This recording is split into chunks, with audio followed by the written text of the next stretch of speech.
Ladies and gentlemen, please take your seats. The session is about to start. السيدات والسادة، يرجى أخذ مقاعدكم. الجلسة ستبدأ بعد قليل.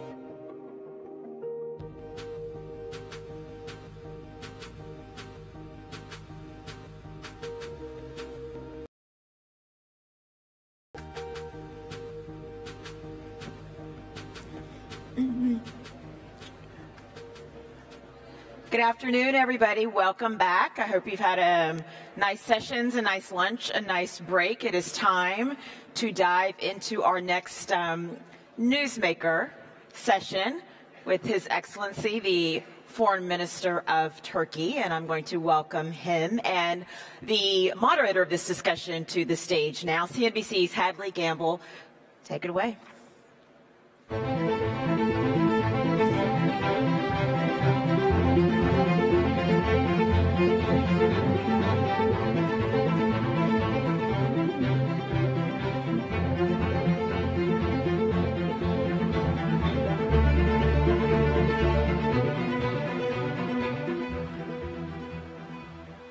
Your Excellencies, ladies and gentlemen, thank you once again for joining us here at the Doha Forum. I am the anchor for CNBC News in the region, and it's very exciting for us to be back here in Doha once again. Your Excellency, I want to kick off by asking you about the death of Jamal Khashoggi at the Saudi consulate in Istanbul, and your government has repeatedly said that you have audio recordings which link Saudi Arabia's crown prince directly to Mr. Khashoggi's death. When does your government plan on releasing those audio recordings? First of all, thank you very much for this opportunity. Very happy to be here in Doha, which is my second home. And also, I'm privileged to have this opportunity to address Doha Forum. With regards to your question, from the beginning, since he was murdered, which is a premeditated murder in Turkey, in Istanbul, we have been doing our best to conduct a very credible and transparent investigation. And we have been sharing the findings of the judiciary, prosecutor, as well as other institutions in Turkey. And you mentioned the voice records, and intelligence of the countries who were interested had the opportunity to listen that voice records. I also did that together with my President Erdogan. So you can see there, you can hear very clearly that they planned in advance to kill him. So it was not a civil fight, or he was not killed after resistance of him or after a fight. They brought even a forensic expert to cut the body in pieces, to chop him. And this guy, he is a professor at the university. To my mind, he is a sick man, and he enjoys chopping people. It is there, obviously, in the record. And since the beginning, from the beginning, we have been willing to cooperate with Saudi Arabia as well, since all these perpetrators came from Saudi Arabia, and now they are arrested there. And we accepted immediately the proposal coming from them for cooperation between our prosecutors, and we share all the information with them. Are you saying that the Saudis have heard the audio recordings? Sure. Because the foreign minister told me a few weeks ago that he has only seen a redacted transcript. Maybe himself, foreign minister, didn't, But the experts they sent to Turkey heard that. If you remember, President Erdogan actually quoted from them. This guy who listened to voice records said, these guys who killed them probably were on drugs. Otherwise, a normal people cannot kill a person like this and cannot chop the body in pieces. So they also listened to voice records. But so far, we haven't been provided any information from the ongoing investigation in Saudi Arabia. Their chief prosecutor got everything from us. In return, he didn't share anything with us. So our expectations to have a credible, transparent, and also swift investigation on Saudi side as well. Foreign Minister, does your government know what happened to Mr. Khashoggi's remains? We know that his body was cut in pieces, and his body was taken out of the consulate building, but we don't know where the body is. This is the main question. We need to find out, and this answer to this question. And at the end, they had to confess that there are local collaborators, but they haven't provided the name of the local collaborators either. And it was very strange to hear the statement of the chief prosecutor saying that they will send the police sketch of the collaborator. Well, I don't think this person, local collaborator or persons, were not picked up randomly from the street when they took out the body from the consulate building. It means that if there is a local collaborator, which they accepted, they actually met him or them or her in advance, so they know the name and contact them. Why don't you share it with Turkey?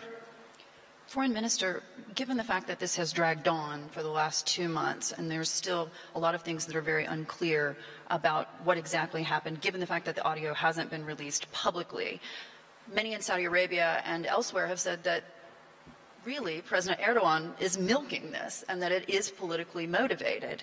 How do you respond to that? Because there is no doubt that Turkey's record when it comes to freedom of the press and journalists is quite dire. Well, Turkey is committed to freedoms. That's why Erdogan transformed this country. And the reform process in Turkey has been defined as silent revolution in Turkey. He is the same person. We are the same party, same government. We are committed to that.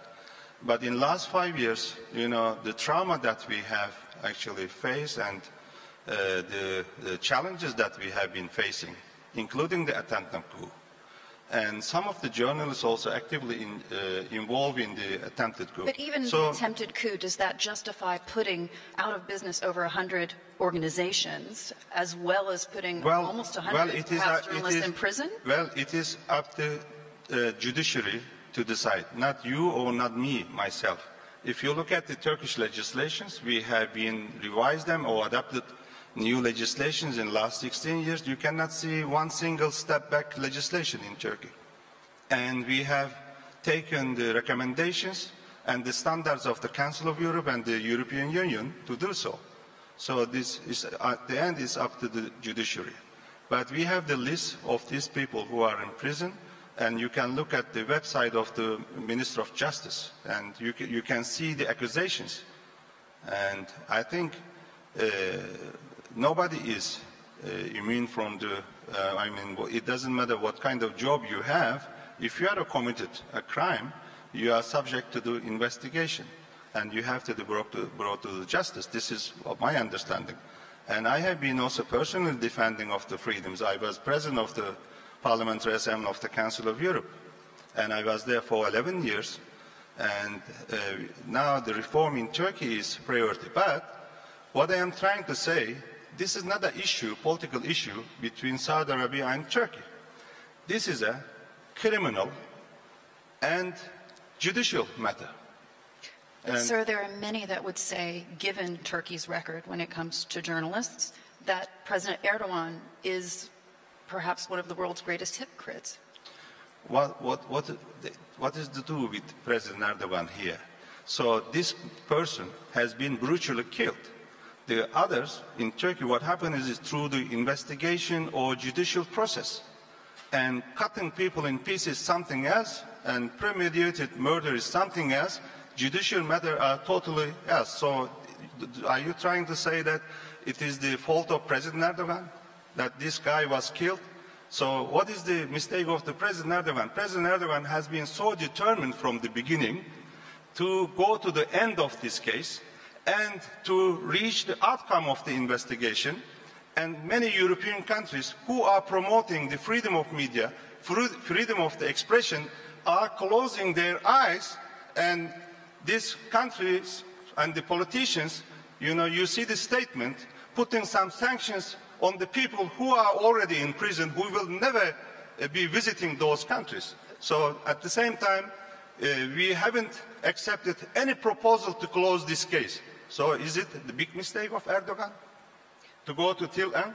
I honestly say you while find this hypocritical. While everybody is, admitting that what Turkey has been doing is very transparent, very credible, and everybody appreciates Turkey. But we are not doing to get the appreciation from the others while they are closing their eyes. But this is the matter of life of a human being.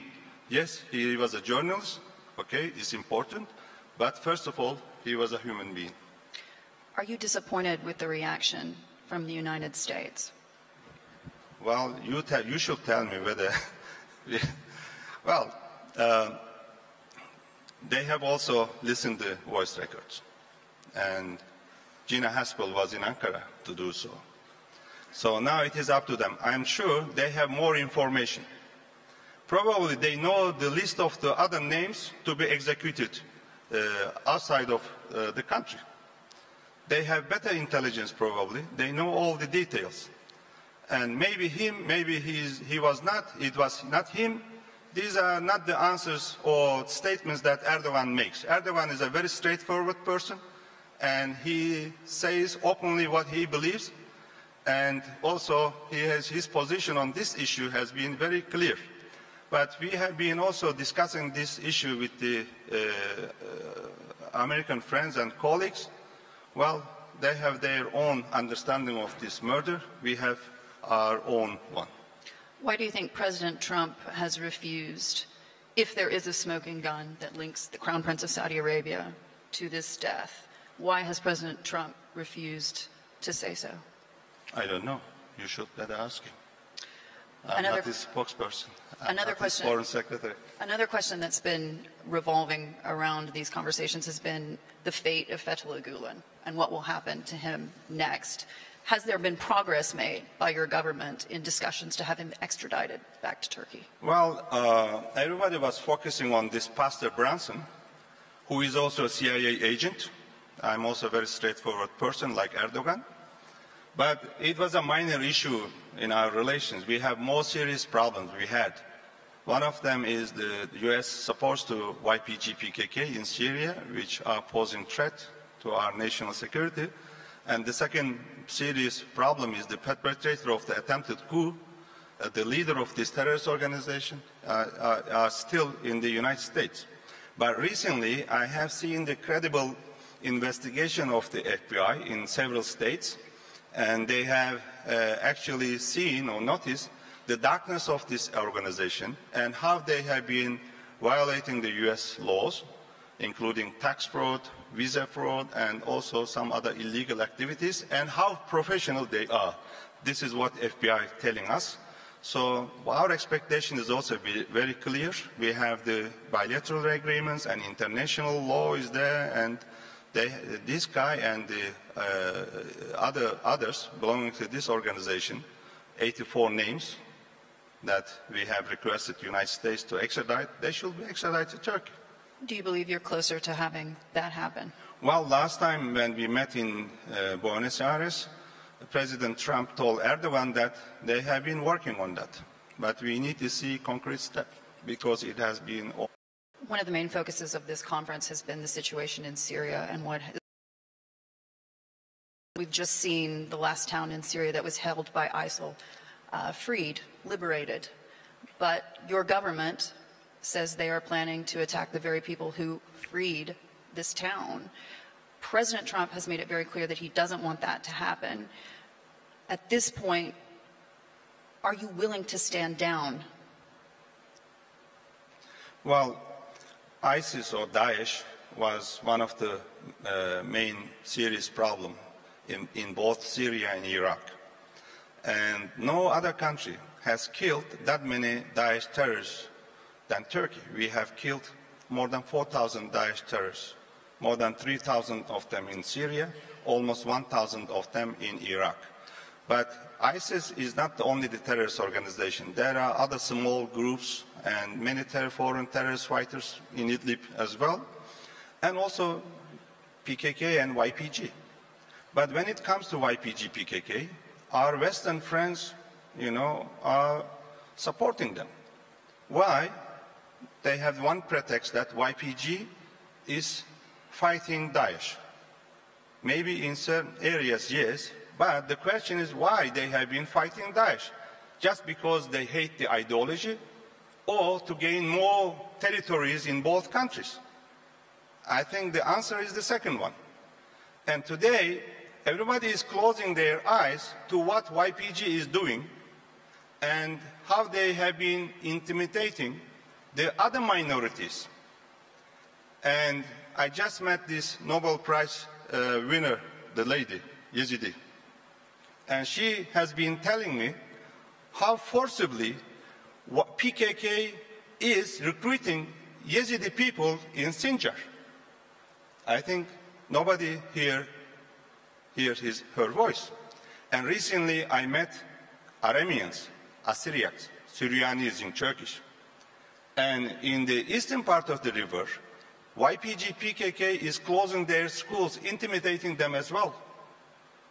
And in Afrin, they force their children to fight against Turkish troops. So it means this is a terrorist organization. We have more than 300,000 Kurds, Syrian Kurds living in Turkey, and they cannot go back. Why? Because YPG, PKK forced them to leave, and they confiscated all their belongings, including their properties. But Mr. So this is a serious issue. Moving Turkish troops in would no doubt mean putting more civilians at risk, putting NATO ally American. Why should I risk the risk? NATO ally Americans? Is America shelter of the PKK terrorist organization? They shouldn't be. This is the problem. Why did they give that many weapons? More than 20,000 truck-loaded weapons. I didn't give these weapons. And these weapons are on the market, free market. Even Daesh are buying them. So you're willing to put American lives at risk and NATO ally? We are not risking the American soldiers' lives. Our aim is, our target is the PKK and YPG terrorist organization, as it was in Afrin. And our target was Daesh terrorists, as it was during the Operation Euphrates Shields. Why Americans? Why should I? But if America believes that they are the shelter or they are the protector of this terrorist organization, that is something else. And we have the channels between the militaries to avoid any friendly fire or any accident. We have this channel, and we have good meal-to-meal cooperation as well.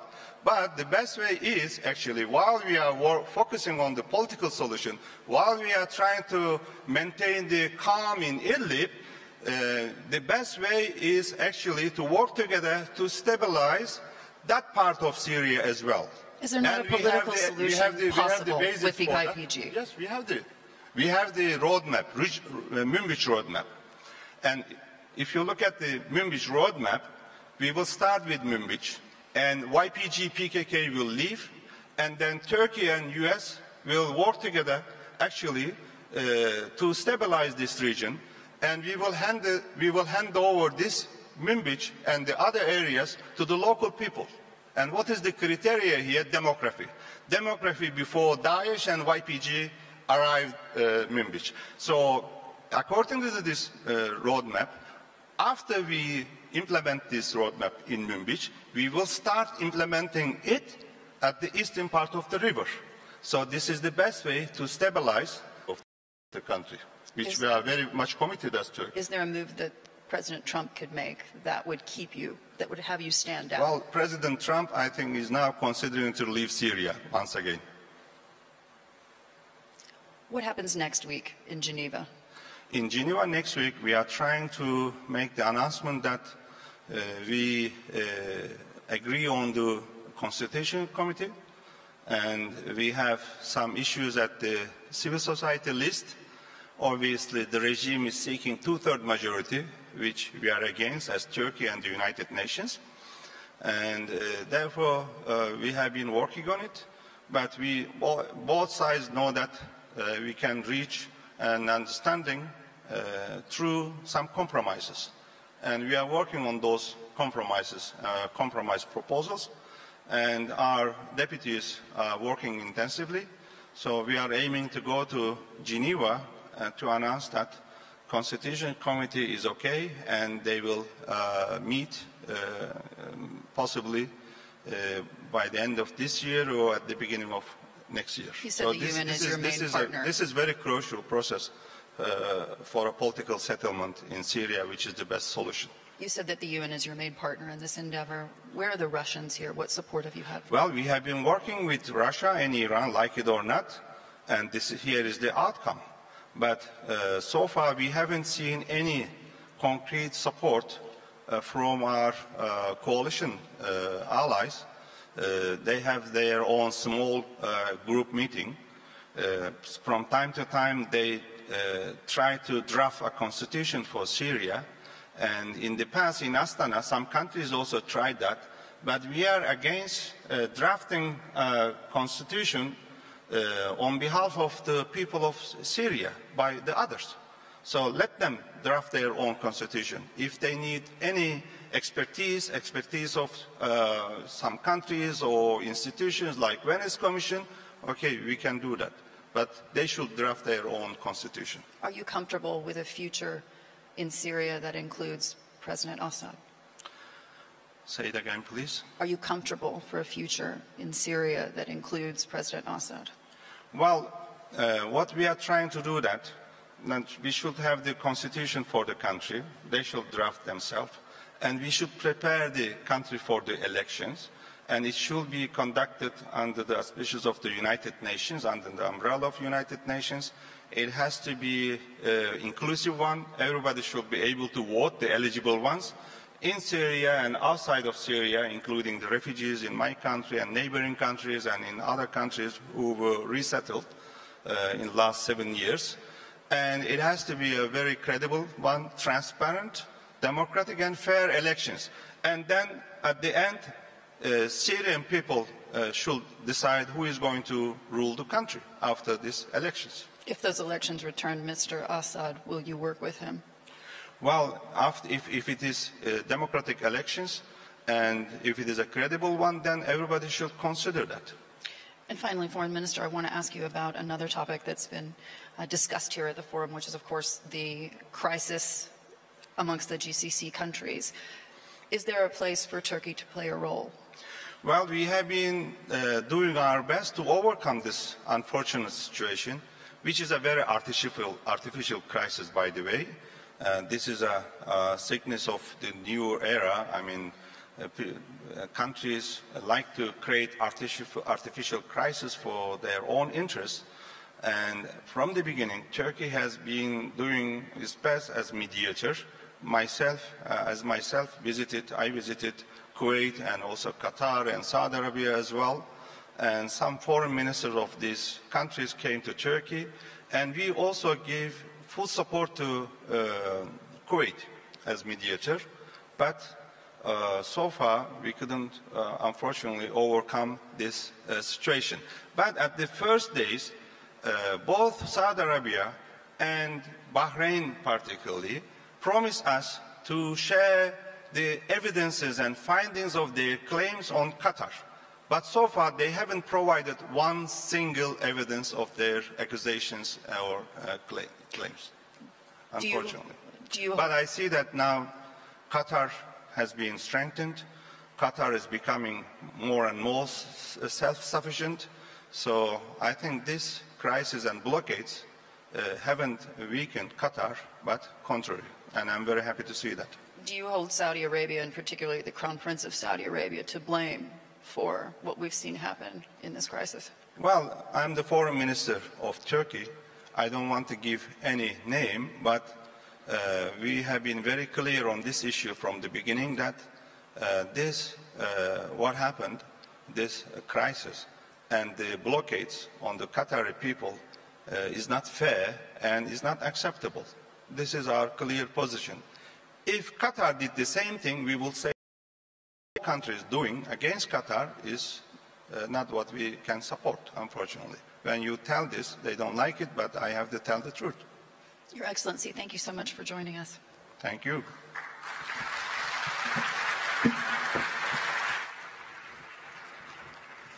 Don't leave. We're about to pivot right into our next session.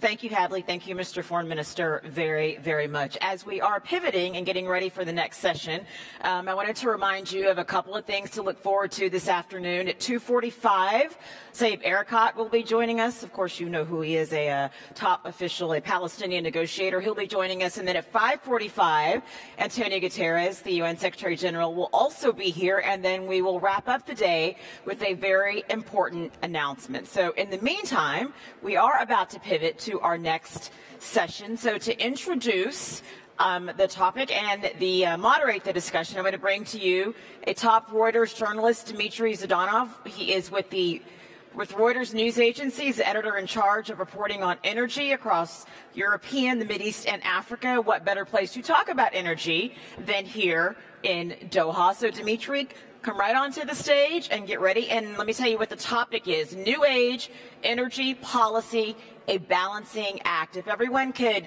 kind of get back into their seats to give Dmitry and the panel their attention for this topic, we would really appreciate it.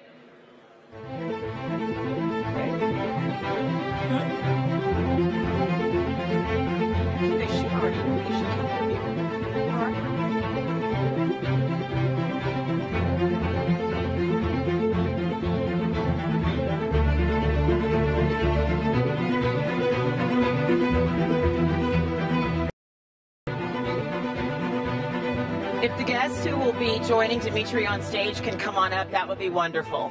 So we can go ahead and pivot into the please topic. Take your seats. We're about to begin our next panel, the energy panel. I'm the editor for Energy for Reuters. My name is Dmitry, and I will be your moderator for the next hour. I'm delighted to invite on stage our guests, our host, Mr. Saad Al-Kaabi, who is the President and Chief Executive of Qatar Petroleum, and recently the Minister of State for Energy Affairs. Welcome on stage. Hello, Mr. Al-Kaabi. To the left from Mr. Al-Kaabi is the Chief Executive of Italian oil major, Claudio Descalzi. Hello, Claudio, good to see you. And to the left from Claudio, Yuri Centurion, who is the Secretary General of Gas Exporting Countries Forum. The topic of our session is energy, but I think the organizers have really come up with a very good headline for the session: New Age Energy Policy, a Balancing Act. And all you need to know about the Balancing Act is that our session discussing oil and gas will be starting straight after the session which was discussing the killing of Jamal Khashoggi. This is what the balancing act of today's energy world really is. And just our discussion comes against the backdrop when oil has become one of the most volatile asset classes in the world. It's probably on par there with Bitcoin, with prices fluctuating between $130 per barrel and $27 per barrel in the space of a few months. And of course, that makes planning incredibly difficult. It's another balancing act. And of course, it comes against the backdrop of economic wars between the United States and China and other problems. And President Trump has become a major factor of volatility in the energy market. So energy policy, as some of our OPEC sources are saying, energy policy is being done via Twitter these days. So that's the backdrop of our discussion. And of course, I would like to probably kick it off with the hottest topic of the past month, which is Mr. Al-Kabi announcing Qatar's decision to leave OPEC. But just before I ask a question, to tell you a bit of a story, like journalists like arriving to Vienna a few days in advance to just speak to sources, prepare a little bit, understand how the meeting is going to be developing. So if the meeting is on Friday, Monday is usually a dead day. Well, little did we know that our day will be ruined last Monday, so we started running around like headless chickens because after 57 years, Qatar quit OPEC. So, Mr. Al-Kabi, could you possibly tell us how did that decision crystallize and what was the real trigger? Good afternoon, everybody. First, I'd like to thank really the organizers for inviting us to this distinguished panel. Regarding the OPEC decision, it started actually a few months before the OPEC meeting or the decision was taken. I had attended, I think, 3 or 4 meetings previously with the ex-minister, Dr. Al-Sada, and basically, my observation was that we didn't have much say in what's happening in the OPEC as Qatar. We're a very small producer. The major players have a bigger say, and we are really not involved in the decision-making is one element. But then looking really at the pros and cons of the benefits of staying versus leaving, I was contemplating that myself with some of my team in the latest meeting in June. And later on, I had a discussion here internally with His Highness the Emir and whether something like that can be studied and we can look at the pros and cons and look at it objectively and take a decision whether we want to leave or not. His Highness, for those of you that don't know him, is a very forward-thinking leader. He is young. He wants to do the right thing for Qatar. His only objective is to do what's right for Qatar long term. I mean, there is no other objective. And so looking at really that, we looked at the pros and cons of staying. And really, the negatives were more than the positives in staying with OPEC as a small producer. You couple that with our strategy long-term and looking at gas as the predominant growth in Qatar and internationally looking at both oil and gas as the two expansion areas that we'll be looking at in Qatar Petroleum. So it didn't fit for us to sit as part of this OPEC group, if you will. And then people talk about what are the negatives, and there are many that we saw that didn't benefit us. Some I've seen in journalists politicize it and so on. I can absolutely tell you that this has nothing to do with politics. There are political consequences because it's really part of a group of countries, but the decision was not political at all, and it was done based on an objective look at this. I had read also the NOPEC as one of the things that we looked at. Definitely, I mean, when we analyze anything, we look at the commercial side, the technical side, the political side, the consequences that could come out of that, whether it's in these elements, in addition to looking at definitely the legal side. And NOPEC is a legal risk that's available or that's out there if it gets approved by the U.S. legislators.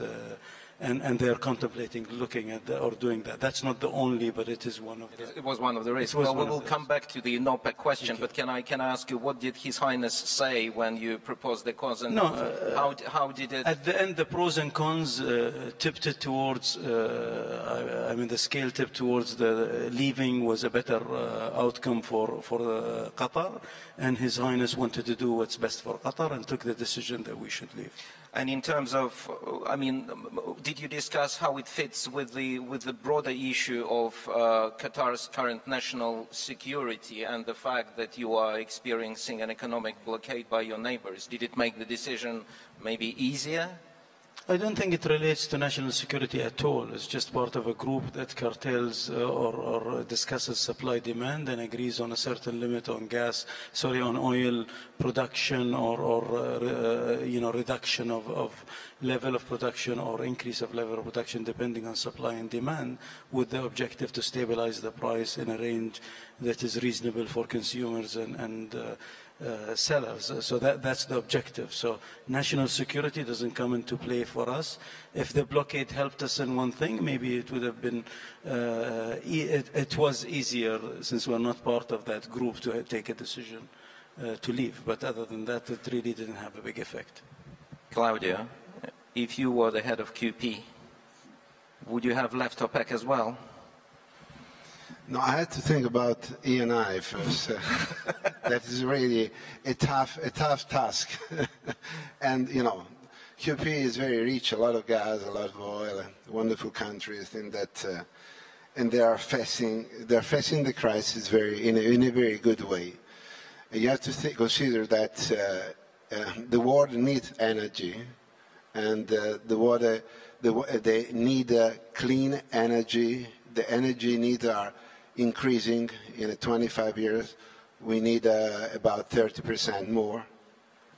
And we still have a lot of countries without energy. So energy is quite important issue. So I think that this is not a political decision, as the minister said, but it's clear that for us, for the world, what is important that Qatar continue to deliver gas as they are doing, and now they are increasing the capacity. So I think that is very important. And going back to what you said at the very beginning, clearly in our industry we are unfortunately quite used to volatility. In the last 4 years, I think we had a very strong volatility and the price, geopolitics, but all the oil business demonstrated that in few years we were able to reduce our full cash neutrality for more than $110 per barrel to around $50, $60 per barrel. So, and we increased production. At least we have been able to increase production, also reducing capex and reducing the cash neutrality. So I think that we had the capability to adapt ourselves, but clearly from the other side we have to deliver energy. Gas is one part of the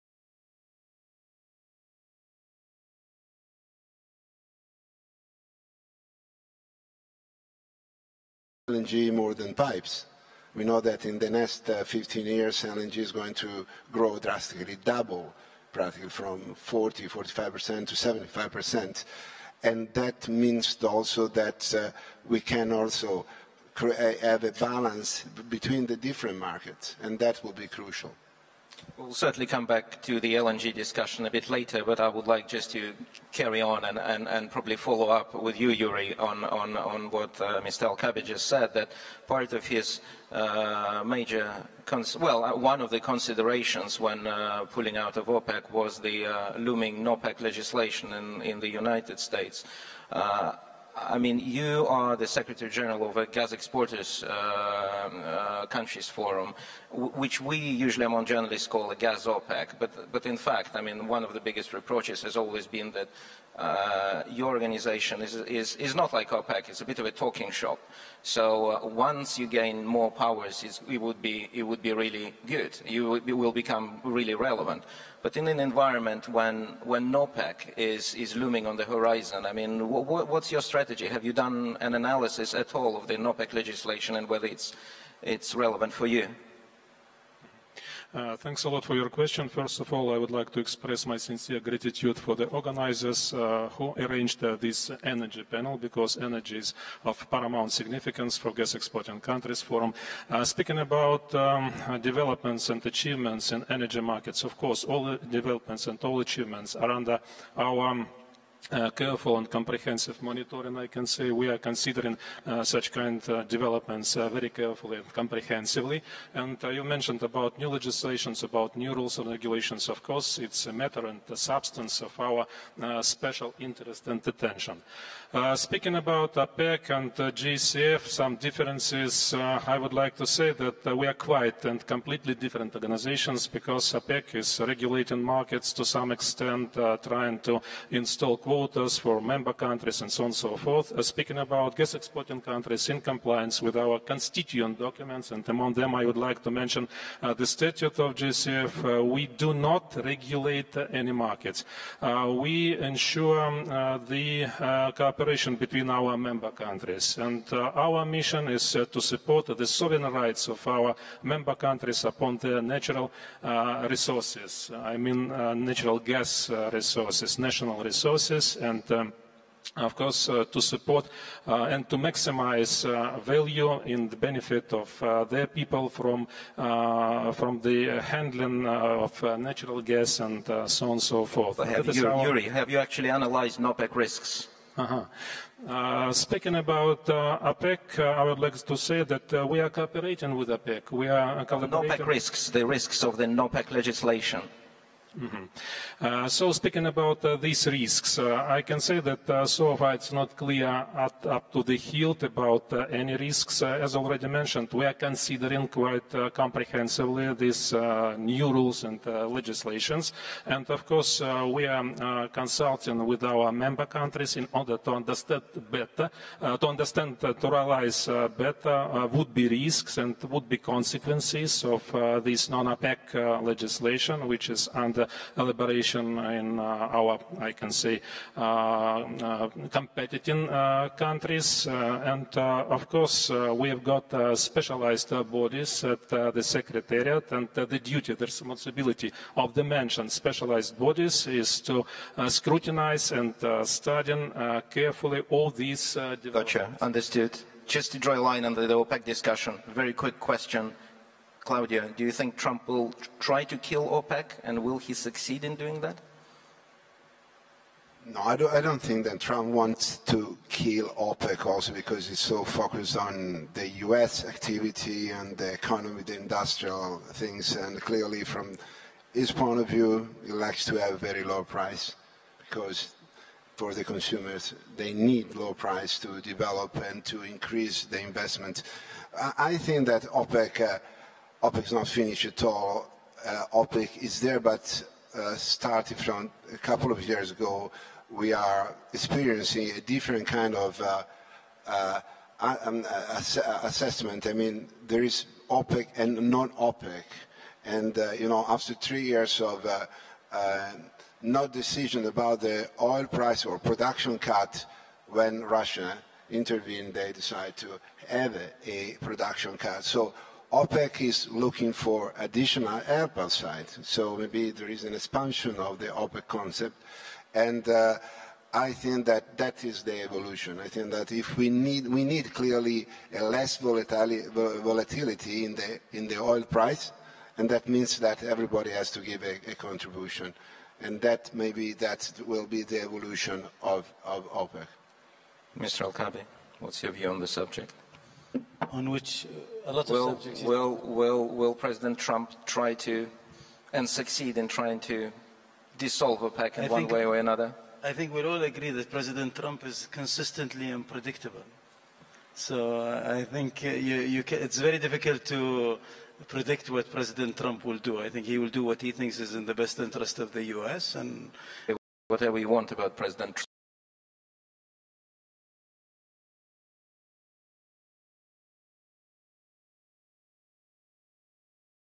GCF countries and Russia, one of our member countries, just one of our member countries, one from 19 countries. Speaking about our organization, we are purely economic organization. We are not a political organization. That's why it's rather difficult for us to express our political assessments upon the decisions made in some countries across the globe. Yes or no? Will he succeed or he won't succeed? Just tell me. Please, you clear answer. So I would say that I join my colleagues from the panel in the assessments, because Mr. Al-Kabi is our chief, I can say. He represents the key member country of GCF. I feel there's a job for you waiting at the Kremlin, definitely. You're very diplomatic. So just to switch subjects a little bit, Claudia, if I could Of course. You know, I was part of the team that actually created Gas Forum with His Excellency Al Atiyah and with Russia and originally it came with Iran, Russia, and Algeria.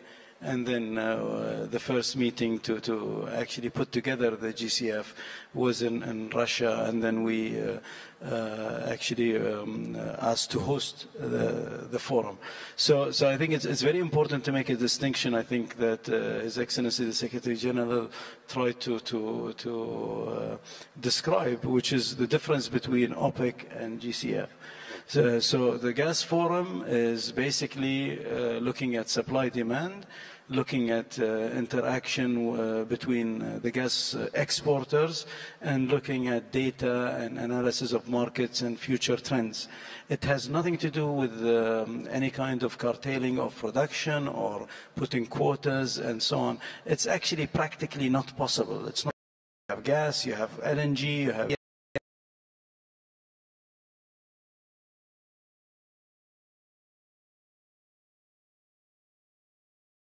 intentionally called a forum, not to be called by journalists gas OPEC.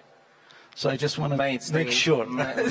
So therefore, the NOPEC and the Gas Forum. And might long stay like this, because otherwise we might see new tweets from President Trump, something along the lines, gas OPEC dissolve immediately or something. Claudia, a question to you. I remember back in 2015 in Davos when the oil price crashed to $30 per barrel after OPEC decided not to cut production. Well, effectively it was Saudi Minister Ali Al-Naimi who decided not to cut production.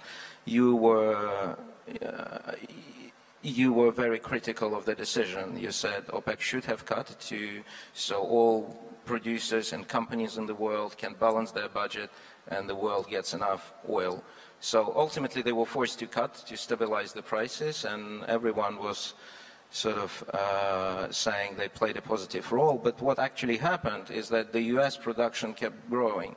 If anyone said, like 3-4 years ago, that the United States will be producing 15 million barrels per day, people would have said you're probably out of your mind. Now people are talking about 20 million barrels per day, so probably a fifth of global production at some point. So this growth seems to be completely unstoppable. Is OPEC losing the battle to US shale? First, I don't think that is unstoppable, because there is a limit in terms of the percentage, in terms of reserves and production. You have to consider that the unconventional reserves represent 6% of the overall worldwide reserves, and more than 85% is in the end of the OPEC, we can say, association, and mainly in the Middle East. Then also in terms of production, now we are producing 100 million barrels per day, and from the shale we have 5-6 million barrels per day. So we are in a different kind of situation and quite isolated, because what the US is producing is for US, because it's growing in terms of business and from an industrial point of view. So I don't think that the US production alone can counterbalance a lack of investment. We have to remember that we have about 6 million per day on average, yearly average of depletion rate. So we lose every year 6 million barrels per day, and we have an increased demand of oil, of gas and oil, but now we are talking about oil. So I don't think that the US alone can support or balance the overall worldwide production. I think we need investment. We were in 2013, before the crisis, we were investing $800 billion for increase our production, and we need about 500 billion just to counterbalance the depletion rate, so maintenance and infilling of the existing field. So it's clear that if we continue like that, we are going down. Now, we have a balance from a physical point of view between demand and supply. Last year, we have a gap, a deficit, so the demand was higher then. Then clearly, We had the Iran issue. We have some lack of production in Libya. So we have other aspects that we have to consider. We are losing about 4 million barrels per day due to geopolitics. So clearly we need investment. Clearly to invest, and to invest in a very efficient way, you need the right price. And the investment in the Permian, for example, now with the new technology have a very low break-even, so they can continue. In other areas, for the deep offshore or ultra-deep offshore, is much more difficult. So I'm convinced that we need the right price to continue to invest because, as I said, the world needs energy. And clearly, worldwide, we need a sort of regulator because we cannot continue to have a up and down in the price. And every time we invest billion and billion for then recover in 10, 20, 40 years. So we take a risk. And you can take a risk only if you have some stability in the oil price. So that is always true. Clearly now we have a lower price. Before we need $100 per barrel. Now we can live with $60, $65 per barrel on average. So that is... The U.S. doesn't seem to be playing ball with you. They just keep producing as much as they can. I think that now they are not increasing production also because there is a bottleneck in terms of transportation for a while. So the average production from the Permian and from the shale oil is always at the same level. They can increase, but they can maybe compensate the depletion rate. And then we have to you need to consider the growth rate that we have. Sure, understood. Mr. Al-Kabi, it would be unfair to ask you whether OPEC is losing the game to U.S. shale, because actually you're doing quite the opposite. You just left OPEC and you're going to the United States, and you are investing heavily in the United States. I know we had a chance to speak earlier today, and you said you might be investing up to $20 billion in the United States in the next few years. So looks like you are going on the opposite side of the game, or you're going global, actually. No, we are, as we had mentioned in the past, we have a strategy of growing our production from 4.8 to 6.5 million barrels oil equivalent. We think that's a conservative strategy in my view, so that should be updated soon. But, how soon? Soon. You'll hear about it. But we're working very hard. We're already almost at that target, if you will, with what we have on the table. And there are a lot of things we're working on that are, in the final stages. As you know, in the U.S., we have very large investments. We have Golden Pass LNG terminal that we're contemplating moving forward with our partners. So we're in the final stage of really assessing that to take a final investment decision, and that should be coming really in the next few weeks to months, maximum in a few months. We should take a final decision, and if that goes ahead, that's an increase of about 60 million tons that will be of LNG export that will be part of, in addition to the 110 that we already announced we'd be reaching in 5 years or so. In the U.S., of course, with the LNG export that we will also have upstream position in gas, oil, conventional, non-conventional. We think that the U.S. has a huge potential in production going forward and for a very long time, and therefore we're looking to invest there. We reckon, somewhere north of $20 billion will be invested in the next 5 years in the U.S. in different projects that we're working on, as I said, in different areas, conventional, non-conventional, and Golden Pass is really the big LNG export project that we're working on. But help me understand a little bit. Everyone knows that the reserves in Qatar are the cheapest in the world, and you have so much of those that there's no, you can't see the end. It just seems to be that field will be able to produce forever. So why going somewhere where, in the United States, where assets are, everyone is saying, well, most people say they're incredibly overpriced, and invest in places like Argentina, for instance? No, you see, that's true if you're not investing here, but we're expanding, and you have to remember that just in 1991, we started the first gas production at 0.8 billion standard cubic feet a day. So where we are today is we are at almost 23 billion standard cubic feet a day. Where we're going to be reaching is around 30 billion standard cubic feet a day. So there is an exponential growth in what we're doing with what you call an infinite reserve. It's not everything has an end, but I think we're really utilizing our reserves. But the way we did it is very methodical and making sure that we ascertain the reserves and make things in a stepwise fashion that we're very certain about what we're doing. And, you know, it's different when it's a country that you need to generate revenue over the long term versus a company that just looks at the interest of the company for shareholders and quarterly dividends. So QP is looking nationally at long-term growth and long-term strategy for production that can be sustainable for generations. And externally, we're looking to add on to that capability that we have externally to basically expand our horizon outside the country. So we're called a national oil company. I see ourselves as really transforming to more of an international executives. You plan a project today, you're going to see it produce in maybe 5 years, and then it will be running for another 30 years or 25 years. So we are long-term planners and think of long horizons. So you have to really broaden your spectrum if you really want to grow in the oil and gas business. And that's why we're growing all over the place. Maybe a more of a general question. It's people have for years underestimated the U.S. shale oil output potential. Even the U.S. government itself has been constantly revising their own forecasts, saying we got it wrong. Actually, the output is booming much more than we had expected.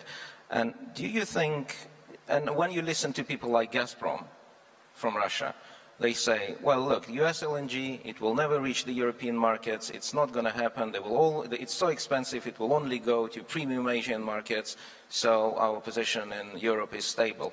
Do you think people are generally massively underestimating the potential of US LNG exports? Like, we wake up like 10 years down the road and they control a huge chunk of LNG supply.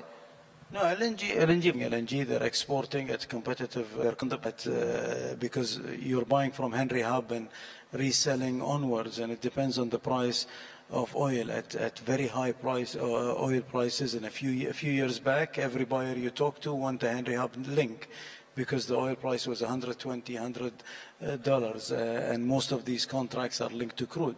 But if you look at the U.S. at $50 and so on, it doesn't compete as well as, at high prices. But U.S. LNG, I mean, there is an abundance of gas. It is at a very cheap price. The question is, at what tipping point you'll have basically the volume is enough pulled out of the U.S. in LNG that will affect the domestic prices in the U.S. and then will impede further growth in LNG export. And we will see tweets from Trump again. Sorry? And then we will see tweets from Trump again. I think by that time Trump will not be there. I mean, I think you're talking about maybe 10 years from now or a few years from now. But there will be a tipping point where, because people are planning LNG projects in the U.S., when it reaches 100 million tons, 150 million tons, you're going to pull, 6 to 15 billion cubic feet a day out of a market. It's going to affect prices, but how fast can they still keep drilling? Are the reserves good enough because all the good stuff is being drilled, but there is more expensive stuff, so it's not infinite. I mean, but everything is at a cost. Claudio, what's your view? I mean, do people massively underestimate the potential of US LNG? No, I don't think so, but I look at this from the European perspective. In Europe, first we have a gas hub price that is increasing in terms of volume, and that means that is the link from oil price. And now the differential between the TTFs, that is the European gas hub, and the Henry Hub is of about $4. That is not enough, really, for the U.S. gas to come and make good profit to Europe. Europe need diversification because it's growing and grew a lot in the last couple of years. And we have the possibility to diversify because we have North Africa. We have a lot of gas in North Africa that can really can reach the European hub very easily at a very low price in terms of operating costs, development costs, and transportation costs, much faster and cheaper than the American LNG. Then we have Russia, so we cannot live without the Russian gas. That is clear. But overall now Europe is reaching 480, 500 billion cubic meters per year of consumptions, and from the Russia we can have about 190, 200 billion. So the rest is LNG, and the rest is North Africa and the Middle East, and that is for Europe. I think that the LNG. American LNG is based on area hub, and I'm sure that if they start exporting more and more, the area hub price is going up. That means that also they need a very good price in terms of buyers, also in Far East. And what we saw in 2012, when the price in Far East reached $18 per million BTU, immediately they switched to coal. So that is the possibility and the criticality also in terms of environment, that if the gas price is too high, a lot of countries, they can switch to a different kind of source, that is coal. Yuri, I know that you've been, the forum has been crunching the numbers on global supply and demand. So what's your views on prospects for US LNG? My thought is as follows. I think that fortunately there's a force that is a dominant force in front of us. I'm talking about the very market. So I think that the market will show who is right and who is wrong in this dispute about underestimations or overestimations of the US abilities as regards to natural gas and LNG. Speaking about GCF, you mentioned quite right, saying that GCF does believe in figures and does believe in statistics. So due to that, we are quite confident that from fossil fuels, natural gas is the fastest growing fossil fuel. And from the point of view of natural gas consumption, until 2040, the growth of natural gas consumption will be about 46%. That is in compliance with our long-term projection made and recently introduced to the general public in our global gas outlook. This is our flagship production. So I think that we'll encounter the stiffer competition between natural gas and coal, between natural gas and renewables, and between different sources of natural gas. I think that GCF member countries have got advantages and geographical advantages, technical advantages, and cost efficiency advantages.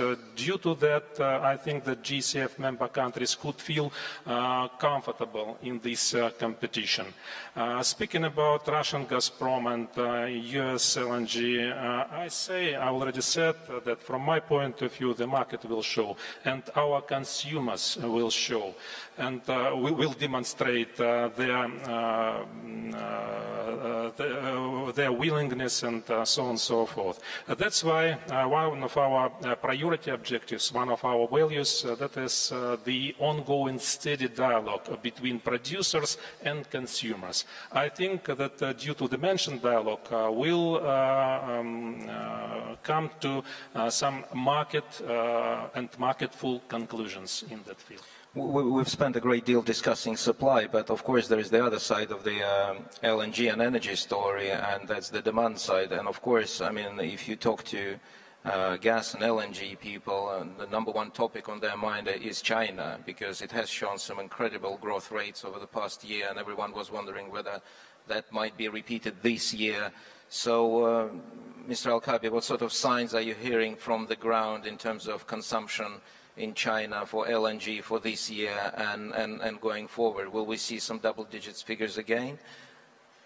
I don't know if we'll see double-digit figures again, but there is definitely growth here. You know that the Blue Sky really plan that they have put for China, especially in the cities, is well on its way, and they have already announced that they want to grow to 100 million tons per annum. The growth of construction in their receiving facilities is unheard of. I mean, all over the China coast, they are building new LNG receiving facilities.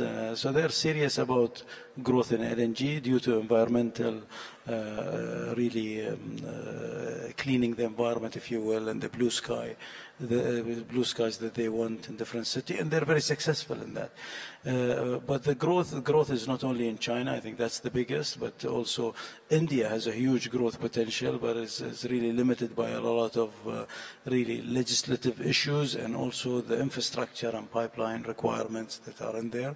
But also you look at countries that are in the Indian subcontinent, you look at Bangladesh that has a huge growth potential, you have Pakistan, you have many others. But also a lot of people don't talk about this region. When you look at Saudi Arabia, for instance, I mean, they burn about 1.5 million barrels of oil and fuel oils and fuels in the summer just for electricity. If you look at Kuwait, I mean, Kuwait has already started building one of the largest LNG receiving facilities in the world, and they're going to be receiving LNG for their power to replace the crude and so on, for environmental and business reasons. You know, they're replacing crude. You look at Bahrain, you look at UAE, with the nuclear they're building, with the gas that we're still supplying under blockade, they need more. You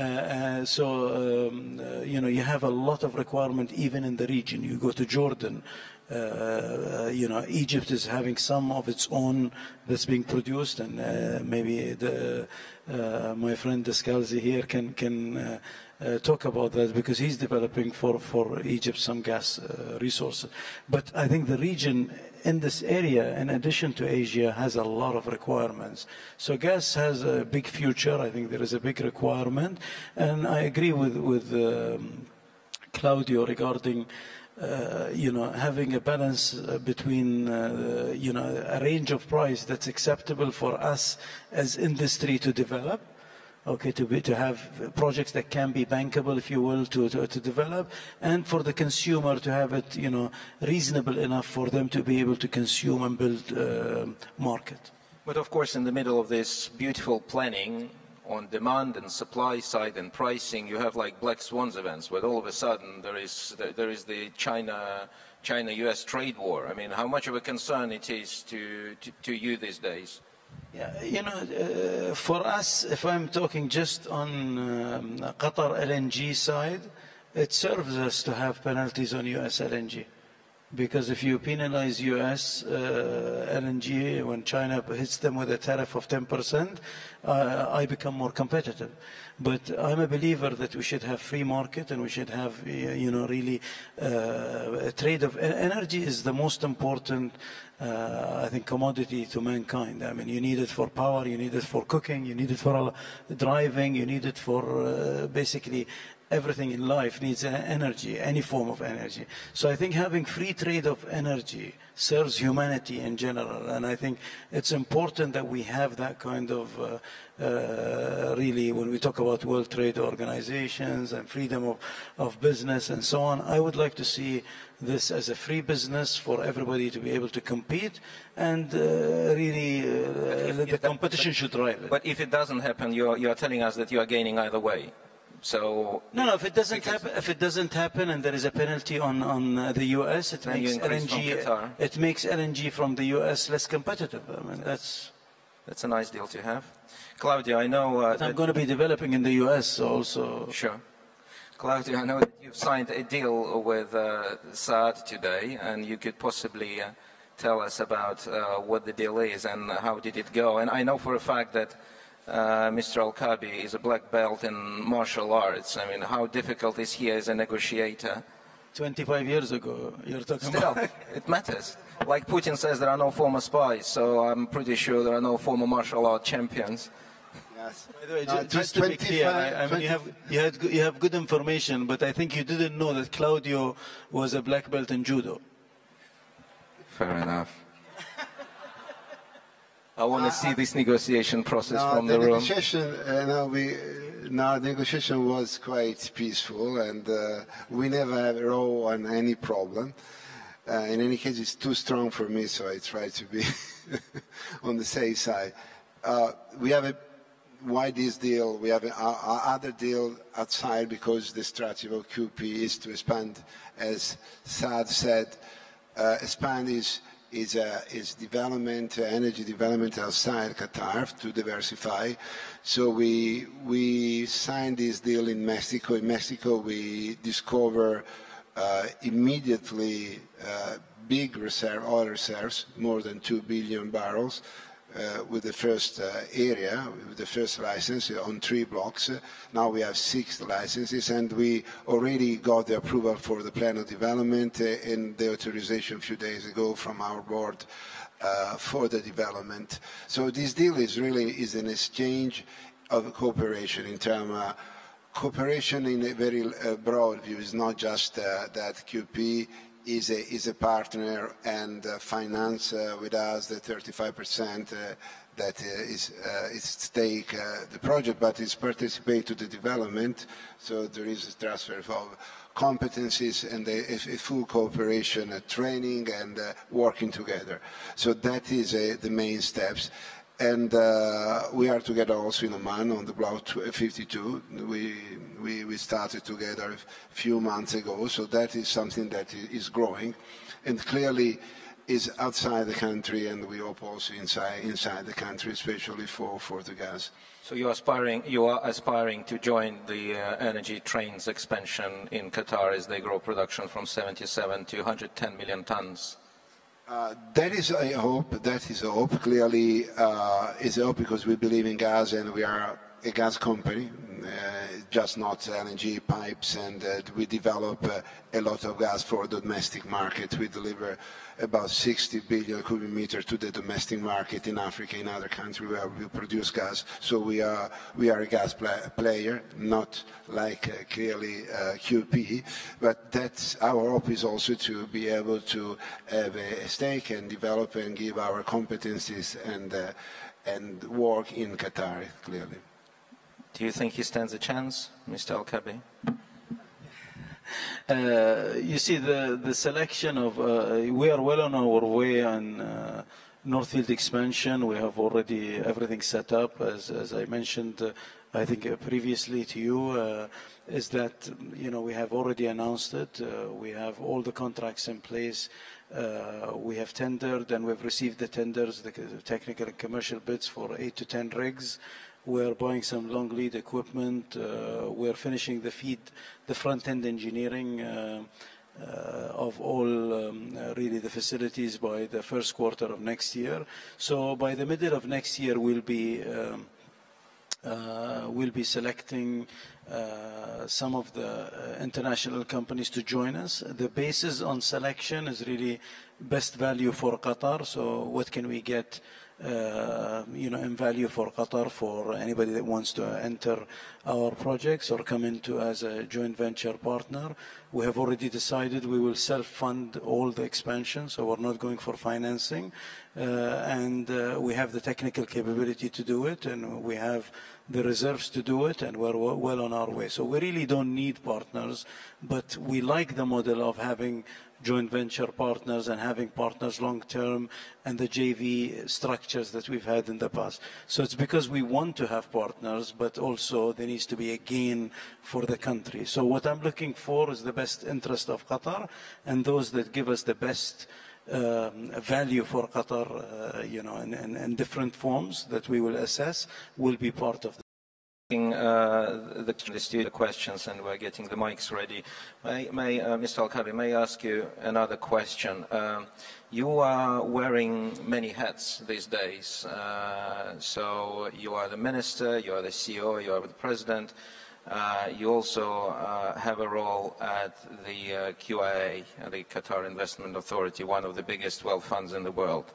So the budget figures are out for next year, and you are having a massive surplus of 50, even at oil prices of $55 per barrel. And in the next 2 years, you will have a massive LNG expansion to 110 million tons. So very soon, Qatar will be even more awash with cash. So the world seems to be running out of luxury hotels that you can buy in New York or London that you do not already control. So what are you going to be doing with this money? Regarding, as I told you, we'll be fully funding our own expansions, so that's one way of spending money. But regarding QIA, I'm a board member and I'm chairman of the investment committee of QIA, but I don't talk about QIA because that's the job of the CEO of QIA to discuss anything related to QIA. But in general, I think just to answer your question, QIA is basically the sovereign fund. Sovereign wealth fund of the country, and its intention is to have savings and generated revenue for generations to come. It's not something where I understand you're saying some luxury hotels and some properties that have been bought by QIA, but that's only a small part of what QIA does. QIA has a very set strategy on diversity and having a diversified portfolio, whether it's in pharmaceutical, it's in energy, it's in basically high tech and real estate. And others, banking and so on. So there are a lot of things, and some that appear a hotel. When you buy it, it appears you bought a hotel. When we bought into Rosneft, we bought into a listed company. But there are a lot of things that we're doing that you don't know about. So there is a very clear strategy and a good strategy for the long term, for generations of Qatar. It makes me very unhappy as a journalist that something is happening, but I don't know about it. So can we get the questions from the studio, please? Number 3, yes. Yes, can you introduce yourself, please? And we have about 10 minutes left, so let's try to keep the questions very short. Thank you. Andrew Holland, American Security Project. My question is for Mr. Discalci and then open to the rest of you. You recently made an investment in a small fusion company, Commonwealth Fusion Systems, I think $50 million.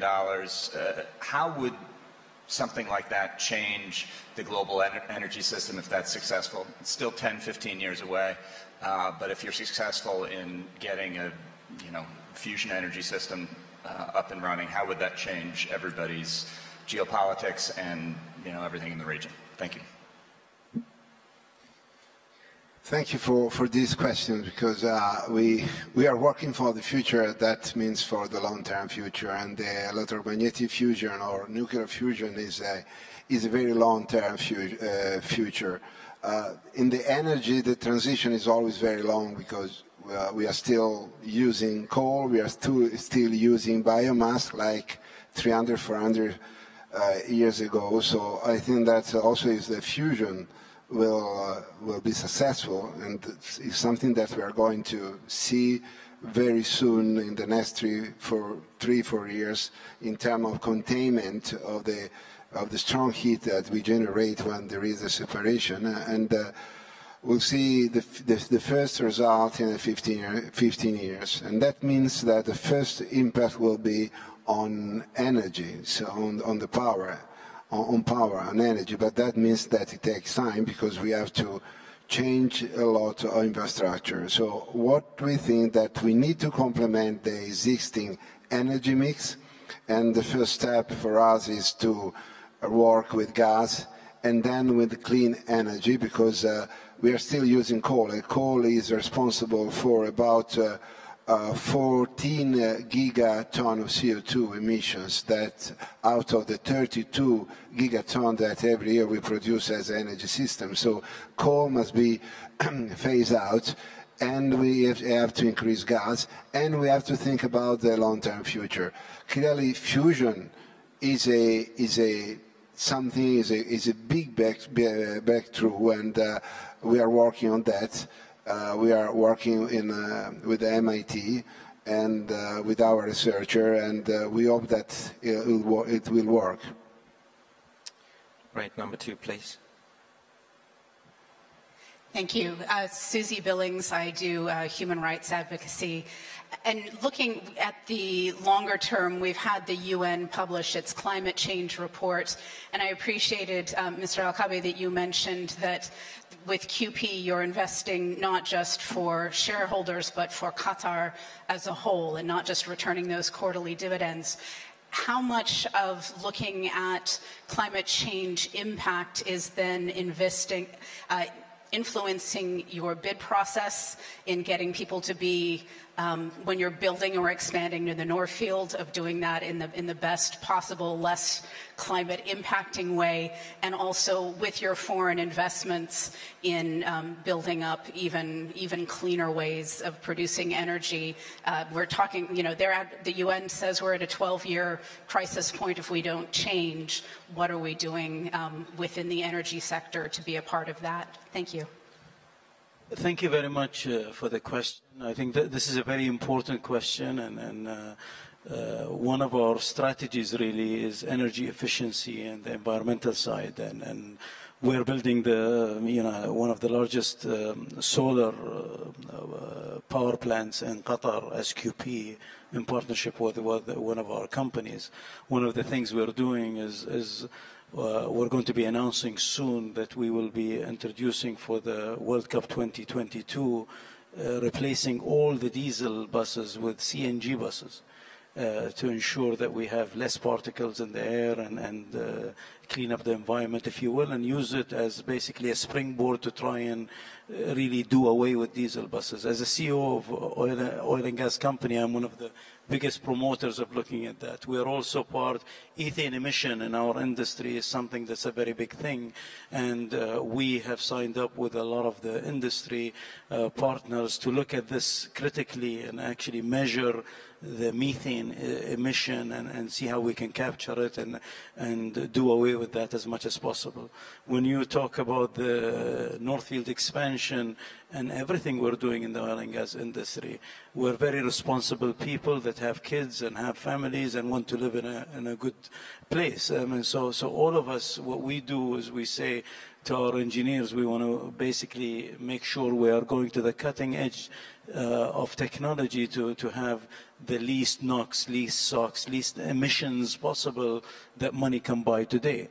And there are limits technically that you can do, but we actually go all the way to buy the most expensive and make sure that we can do. So anything that's technically possible and that's available as really technology that is proven, we use. So if you look at Qatar itself, and I think there is a lot of blame on Qatar, or if you look at a lot of the articles talk about per capita emissions and things like that. It's very unfair because if you look at it, we're a small population. So any number you divide by 300,000 or 3 million, I mean, Qataris, indigenous Qataris are 300 and the total population is 3 million. So any number you divide by 3 million is, doesn't look as good as other countries. But when you look at the effect of Qatar on other nations, and when we take LNG, that's the cleanest fossil fuel known to mankind, and we transport that, and we are between 5 to 30% of the gas that's consumed by countries that I will mention now. Thailand, Dubai, Jordan, Egypt, Turkey, Italy, Spain, France, Poland, Belgium, Germany via Belgium, Holland, UK. We supply all these countries for them to have clean burning fossil fuel, okay, that they replace other fuels with. So I think we're doing our part environmentally as Qatar to clean up the environment. I see Claudio and Yuri also would like to say a few things. Yeah, a few things on this subject, because it was one of the KPI, one of the technical issues we discussed with QP when we talk about our foreign activities, is really to have projects with a zero carbon footprint.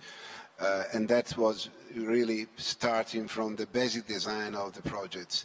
That clearly we are covering the scope 1, because we are talking about the upstream activity. We are not talking about the scope 3, where we as ENI with other operator in the OGCI, we are discussing how we can impact the Scope 3 through different ways. But one of the technical issues that we discuss with QP for the future development is really that, to operate with a zero CO2 emission on all our activities. Yuri, please. You've got 1 minute. So speaking about environmental issues and environmental concerns, I would like to say that they are in the focus of our GCF attention and activities. I would like to say that just a few days ago, GCF as a whole, as an international organization, has been accepted as an observer to the United Nations Framework Convention upon Climate Change. And 2 days ago, I made, as the head of this organization, a statement in Katowice, Polish city, at the World Climate Congress. At the Congress, at the conference, I announced that the GCF started thinking about the GCF Climate Initiative on the basis of the participation of all our member countries in Paris Agreement and on the basis of the environmentally friendly, responsible business behavior of our industrial entities. And that is the core of the GCF Climate Initiative. Well, I'm glad we had our last question about the environment, because clearly that's very high on your agenda. So I think we should be wrapping the session now. Thank you very much for the audience to the question, and big thanks to you, Mr. El-Kabi, Claudio, Yuri, for such a frank and open discussion. Let's give a round of applause, please.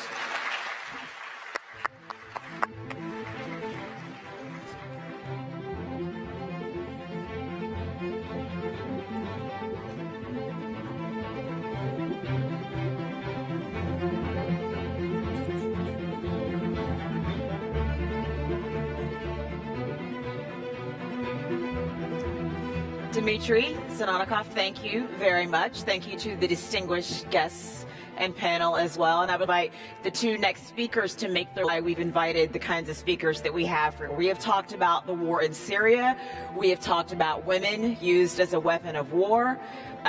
We have talked about the peril that journalists face, including the murder of Jamal Khashoggi, and some sort of accountability there. And now we're going to pivot to what and who can make things right for the Palestinians. And here to discuss that is Rob Malley, the president and CEO of the International Crisis Group, and Chief Palestinian Negotiator Saeb Erekat. So if I can have your attention and everyone have a seat to tune into this discussion, that would be wonderful. Mr. Erekat, is your microphone working?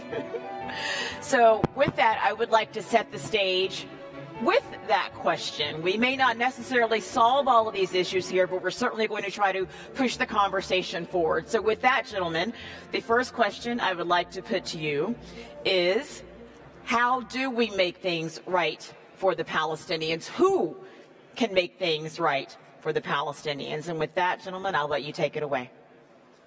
Thank you. Saeb, it's good to be here. Let me start by asking you something which is very difficult, but you've shown great personal and political courage in your life, so this won't be that hard. I want you to imagine that there's nobody in this room, and just the two of us having a private discussion as honest as we can. So I think the question was, for me, it's really the critical one. I want to paint my perception of what the situation is today for the Palestinian national movement. Many decades that you and others have led the struggle. You're no closer to a two-state solution today. In some ways, you're further away. The Palestinian security seems to be, and we're seeing these days in Ramallah, almost entirely dependent on the goodwill and cooperation of the Israeli security forces. The West Bank and Gaza are divided, and to some people at times it appears like the Palestinian Authority exerts more energy punishing Hamas and indirectly the people of Gaza, and sometimes their own people repressing demonstrations, and they exert efforts aimed at Israel. The notion of Palestinian independence of decision-making, which is one that you fought for so long, seems to be daily infringed, including by Arab countries who are meddling in Palestinian affairs. And Arab countries are now, some of them, talking about normalization with Israel. So obviously this is a pretty bleak picture, and I think the question we just got was, who could help? And there's no doubt, and I'm sure you would echo what I'm saying, that a lot of the responsibility lies with Israel and the continued occupation. But let's face it, that's what occupiers do. They occupy. And a lot of the responsibility falls on the United States, which has proved itself to be not particularly reliable. But again, let's face it, and I have some experience in it, the U.S. typically is not that reliable. So we know those things, and we know that we can't count on President Trump and his deal of the century for all the reasons that you have very articulately said in the past. So what I'd like to talk about is, what can the Palestinians do? Let's posit, and I think people in this audience would agree, Israeli responsibility, American and international responsibility, but this is a Palestinian question for Palestinians. What have you learned from the last decades that have brought you where you are today? And what can you do, you and others and this leadership or the next leadership, to change that situation without counting on others who have proven that they shouldn't be counted upon? Thank you, Rob, and it's good to talk to you again. And thanks to the audience, and thanks to the organizers of the conference to give us this chance to speak. No, look, as Palestinians, we count on ourselves. And we're subject to many voices, as you said now, accusations of the Palestinian Authority, of this, of that, security cooperation, as if these things have made me live under occupation for 51 years. Look, in the last 48 hours, 5 Palestinians were executed, a home was demolished, siege and enclosure continues, 4,000 housing unit settlements were announced. Prime Minister of Israel Netanyahu said today that he would legalize every single house unit of settlements in the West Bank, occupied West Bank. He's committing war crimes. And as you said, no one on earth had the record of meeting with the American administration of President Trump 37 times. In 2007, my President Mahmoud Abbas and President Trump, and 33 meetings. These people are creating a new world. That world will not see a European Union. That world will not see the Arab rulers of today, trust me. And if anyone, they know, I'll begin with the Arabs. We have 22 Arab countries. We have 19 conflicts within and between Arab countries. And Trump wants to deepen this so Arabs can present more credentials and compete as who can do more services to Trump. But once we exhaust all of them, he will not maintain one single regime. Beginning with Abu Mazen. He began with Abu Mazen. EU has to disappear. He wants to see the rise of nationalism.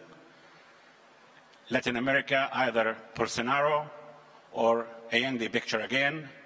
That's a very serious world order. As Palestinians, we've done everything in the book to make peace. You know it, Rob. You asked us to recognize Israel. We did.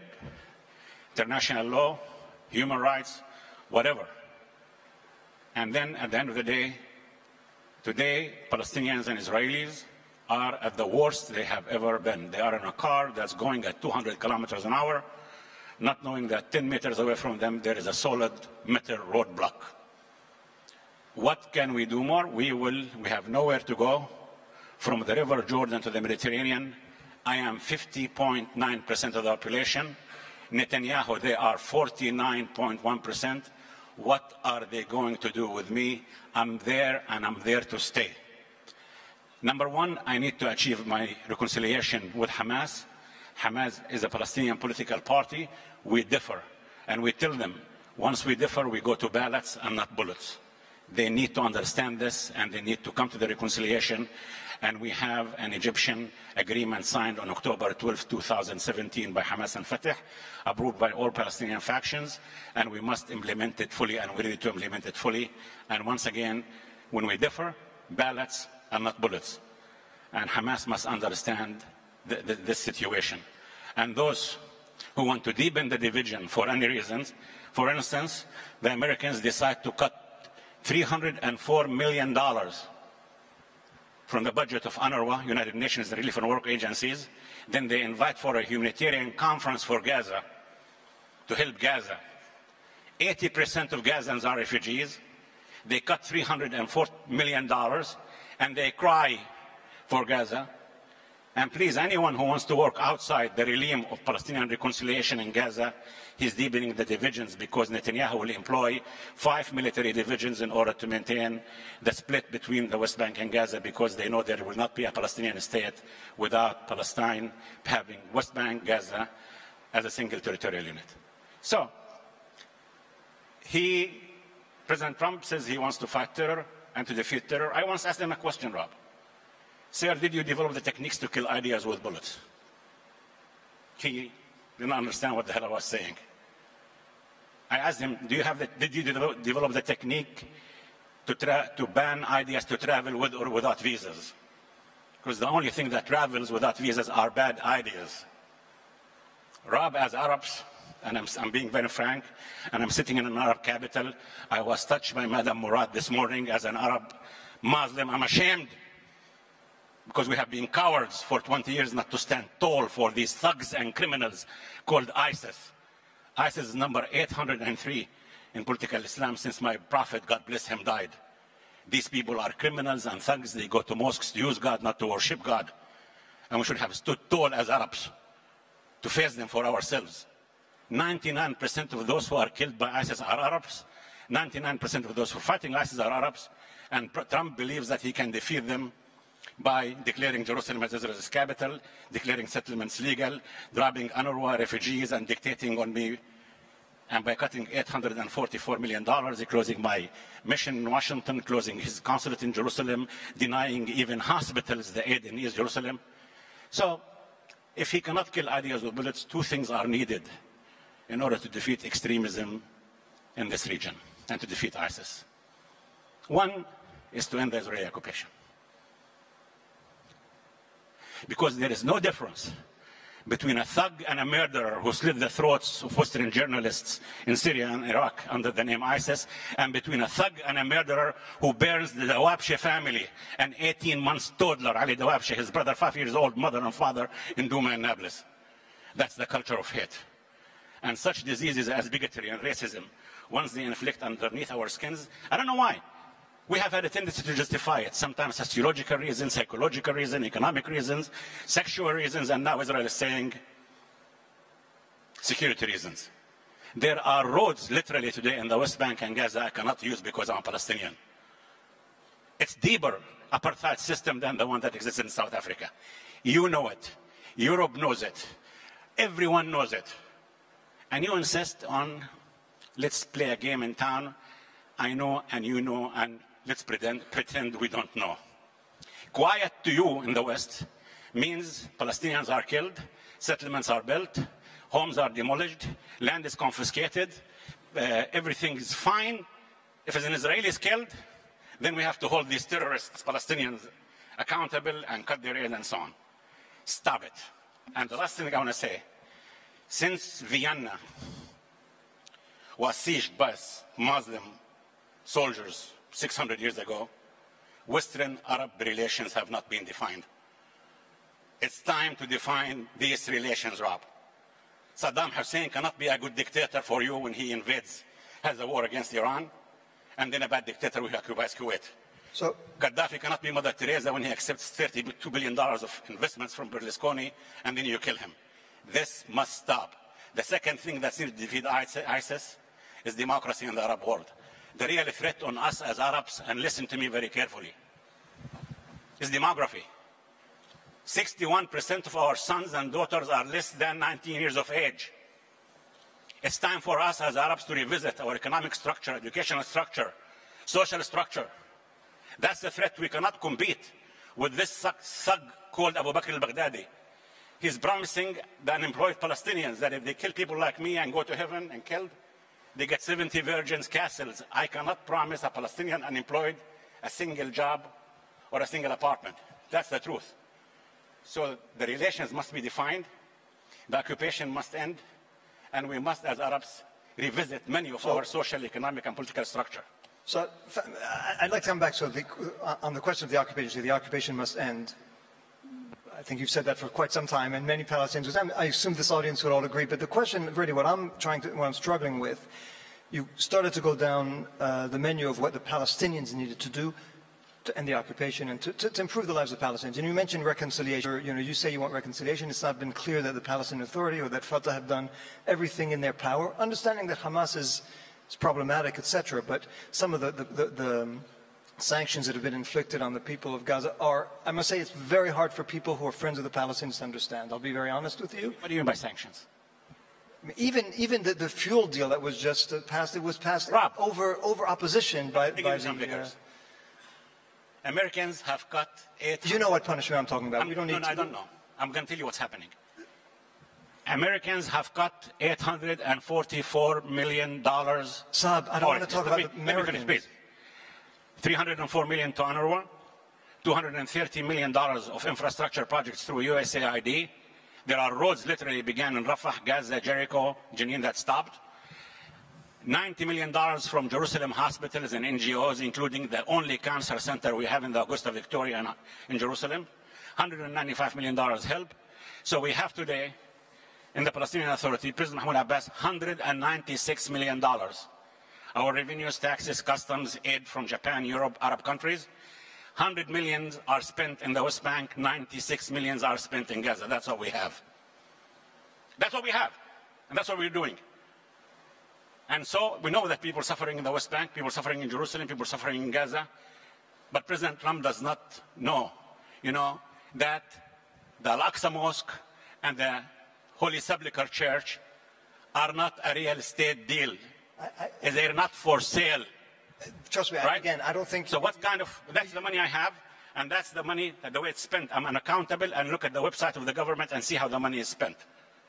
Again, I'm certainly not here to defend the Trump administration's policies. You know me well enough for that.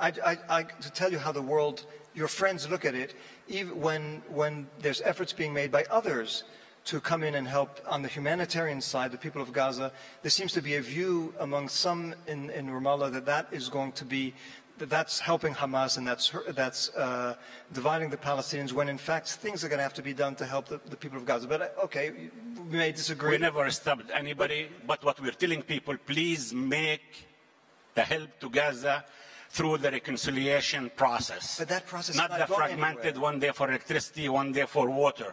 We have an agreement in Cairo signed by Hamas and Fatah on October 12, 2017. Read it. Article number 1, the national consensus government should shoulder its responsibilities in the West Bank as in the Gaza Strip in accordance with the basic law.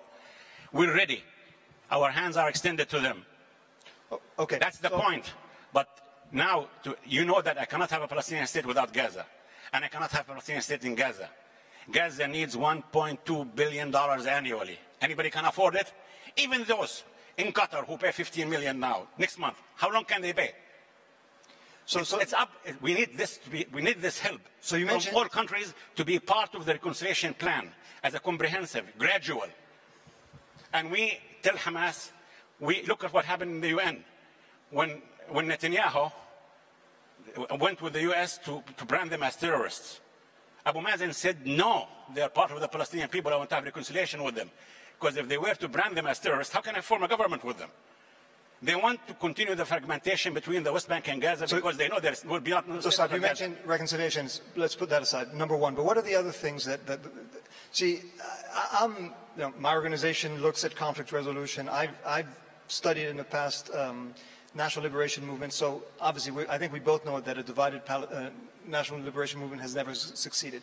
But that's one thing. What are the other things that you think, given all the challenges you face, and you mentioned them, and we've left a lot out, what you face today, what can the Palestinians do differently from what they've done in the past to get what they deserve in terms of independence and whatever outcome? Look, if you insinuate that we commit mistakes... No, I don't. No, we do. Of course you do. No, but what should you do differently is my question. We're not perfect. At least, unlike others, when mistakes are committed, you know it. You read about it. We are not perfect. We are as normal as the Nigerians, the Americans, the British, the Qataris, the Saudis, anybody. We make mistakes, and what we need to do is to have a policy of zero tolerance to any violations of human rights and so on. And we're looking at it. I'm not saying it's not happening, but I'm saying look at it. Look at the human rights report. Look at the way we cooperated in the last report. Abu Mazen formed an immediate committee headed by the Prime Minister, I'm a member of it, to review every case of the 117 cases mentioned in the last 3 years. That's serious. We need to improve our institution building. But before I'm telling you that we need reconciliation, institution building, improve our education, economy, and so on, are we sustainable as a Palestinian Authority under the pressure that we're under by Netanyahu? Netanyahu is destroying the two-state solution, and he wants to replace it with one-state, two-system, and he's fully backed by President Trump, right? Look, the last conversation I had with Mr. Kushner was in the White House in the 37th meeting. I tell him, Jared, tomorrow you're supposed to sign, the president's supposed to sign on the waiver not to move the embassy. He said, we're not going to sign it. I said, what do you mean you're not going to sign it? The president promised us in the White House, May 3rd, he promised President Mahmoud Abbas that he will not take any step that may preempt or prejudge the Jerusalem issue, and he would leave it for 12 months for negotiations. He said, it's our business, and we conduct our policies in accordance with our interests. I told him, look, if you do this, you would have disqualified yourself from any role in the peace process. He replied, don't threaten me, shouting. I said, don't stand guards on my lips. You would have disqualified yourself for any role in the peace process. And then he said, you know, you don't know the changes that's happening around you in the Arab world. I told him, Wallah, the best seat for me is to be a student. Teach me. Don't be sarcastic, he shouted. I said, I'm not being sarcastic. What do you mean by changes? Do you think Arab countries will open embassies in Tel Aviv and accept Jerusalem with Al-Aqsa Mosque as Israel's capital? None of them. I was in Washington for medical treatment, and everyone who came there to see you, Jared, they came out of courtesy to visit me, and to them, Jerusalem is a red line. All of them. Saudis, Qataris, Egyptians, Jordanians, I'm talking about the people who came to visit me, Bahrainis, even foreigners. So what are you talking about? He said, look, this is our business, and this is our policies, so I replied to him saying the following question. If you do this, you will bring Israelis and Palestinians to the points of disasters. And once Theodore Roosevelt, an American president, said the White House is an office of international morality. And he's right. But this White House needs giant statesmen, not real estate agents. And those who depend on such policies are doomed. Look, I'm not a country. I'm under occupation. If I want to leave Jericho to Doha, I have to seek Israeli permission. Palestine and Jerusalem are not for sale. My real problem is not my mistakes. I commit mistakes like everybody else. No, the problem is the continuation of an occupation that goes on for 51 years, that you tolerate, that you support, that you reward. Look at Australia yesterday. Look at Australia. From all countries on earth. Their trade with the Arab countries increased between 2011 till 2017 by 52%. $17.2 billion Arabs. 14 billion exports to you. And yet, Morrison decides to recognize West Jerusalem as Israel's capital. And some Arabs say, no, that's okay. The question of Jerusalem legally is all at the table, East and West, at the negotiating. So if you take West Jerusalem out of the table, it means I have to negotiate and divide East Jerusalem with the Israelis. That's unfair. Against international law, that's shameful. That should stop. So again, maybe we should take some questions, but because where I must admit, I'm puzzling, and we've had this discussion now for many years. It's not a matter of mistakes. It's a matter of having a proactive agenda, proactive strategy, given the fact that not only can you not count on Israel, you can't count on the U.S., you may not even be able to count on the rest of the world. Many of them are preoccupied with other things. What can you do? And that's the question that we I was 12 years old when the occupation came into Jericho. I was jailed when I was 13 years old. I'm 63 years old now. I'm a grandfather of 7. The 8th is on the road, and believe me, my grandchildren will be much more nationalist Palestinians determined to achieve their freedom and independence than me. And if I don't have peace, nobody else will. This is not a threat. This is a reality. But what would be interesting would be to see what that next generation might do in order to achieve those goals. I see there are already some, I don't know what these ones and twos means. It probably means there's some questions. Do you want to take some? What do you say? Okay, why don't we do that? So you've spoken a lot about what you... I can't hear what you dislike about the Trump administration's stance on the issues, what would your ideal U.S. support look like? What would the U.S. negotiators lend to the Palestinian people, and what would they ultimately help your positions with? Yeah, I was asked this question by a gentleman who came to see me from the United States very recently. Let me hold the names. I asked them to look at the White House website, 27th January 2017. American position was, by the way, all American administration, including the one that Rob worked for, they're always sided with Israel. Israel is part of their domestic political life, and they have always sided with Israel. But at least they had a position, that their position is two states on the basis of 67 lines, mutually agreed swaps, settlements are a legal obstacle to peace, all core issues must be negotiated. You know, sir, in every single meeting of the 37 meetings I had with the American administration, with all due respect to them, there's nothing personal, I urged them to set me up with the Israelis. I told them only Israelis and Palestinians can deliver the decisions required for peace, not you. And you know what they told me? We will not allow this. They believe they can dictate a solution on me by twisting my arms, by blackmailing me, by cutting my aid. And all I'm simply telling them, I did not pick a fight with you. I did not confront you.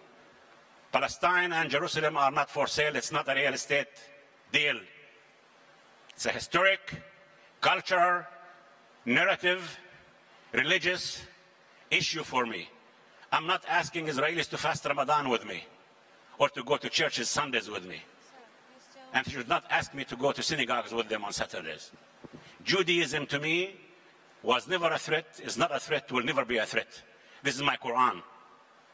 My conflict is not a religious one. It's a political one, territorial one, national one. This administration is determined to turn it into a religious conflict. Some of them told me, how can a man like me, a professor, 14 books, 57 studies, how can I believe that somebody comes from Mecca to Jerusalem and ascends to heaven in 15 seconds? And I told them it's much easier for me to believe this than to believe that someone opened the sea with a stick or put his hands on the eye of the blind and make him see. Leave religion alone. Leave the people, faiths alone. These people think that it was God's will that Jerusalem will be Israel's capital. That's very dangerous. Don't push Palestinians and Israelis towards the shores of a religious conflict. That's what I'm urging the American administration to do. I'm not asking them to be fair, because you know what? Your relation with your wife, with your colleague, with any relationships on earth will not survive one day if it's not fair. And how can these people want to dictate a solution on me by the concept called peace based on the truth? Accepting settlements,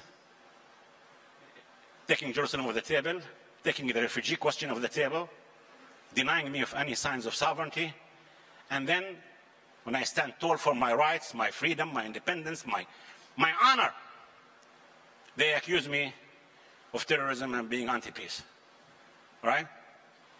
I think President Trump, whenever he hears an Israeli is killed or a Palestinian is killed, he should look very carefully at the mirror to know who's responsible for it.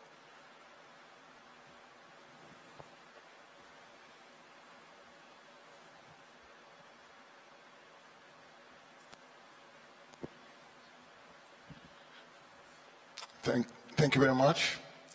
Mr. Saib Ariqat, I am a refugee from Jaffa. I see that the situation of Palestine is getting worse every day. Do you think you and the leadership have given everything that you can give, and it's time for a change of direction? Have you done an analysis and decided to come up with a new strategy, a new leadership, a new start for the rest of us? Is it possible to address this honestly? Is it, I can see that you're only complaining. Can you tell us what the new strategy is? Who is going to help achieve it? Who are the new partners? What is your, position for the future? It's becoming a humanitarian issue, and the whole thing is getting lost. Please give us an honest answer. What is the strategy now? So that was my question too, but you apparently have 1 minute to answer. So Sav, if you could. My answer to you, sir, we have 13 million Palestinians worldwide. And the PLO is responsible for all of the Palestinians. I ask you to ask yourself in the morning, what can I do to help bring Palestine back to the map? Our strategy is very well known. We stand tall with international law. We have accepted the two-state solution. We have accepted the international legality, United Nations resolutions, and so on. Everyone in the world, Europeans, Americans, Asians, Latins, Africans, they told us once you go this path, you will achieve your goal. And they did not deliver. So if you accuse me of, not serving you or not doing this, in 2017, today your people in Palestine are 99% literacy rate. The World Bank report reported that in the last years, no country in the third world did in 63 years than as we did in 9 years in building institutions, educational, judicial, and so on. I'm not trying to glorify the picture. I'm not saying that we're void of mistakes. I think we're the only Arab country and Muslim country that joined the Political Rights of Women Convention. We have a 30% quota for women in any election there is. So you can look at it any way you want. You can score points at me. I cannot stand guards at your lips. My strategy is to steadfast in my country. I have 4 children. I told them you can do whatever you do in your life as long as you work in Palestine and you're married in Palestine and you stay in Palestine. And as I told you, my strategy is to steadfast and to remain there and to build my institutions and to help my people in their education, in their health, in their roads, in their infrastructure, in everything humanly possible to maintain their stay in their land, in the West Bank, East Jerusalem, and Gaza. Because I seek peace, but my strategy is that my peace will not be at any cost. And listen very carefully to me.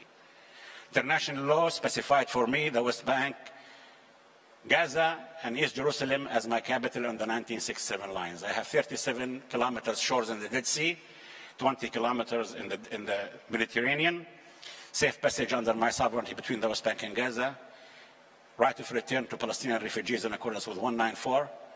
I will not allow them to use the sword of settlements, dictations, killings, siege and closure and confiscation of land to make me deliver concessions or say that I don't have a strategy or do I change my course. My course, I was born as a Palestinian for one reason, to bring Palestine back to the map with East Jerusalem as its capital.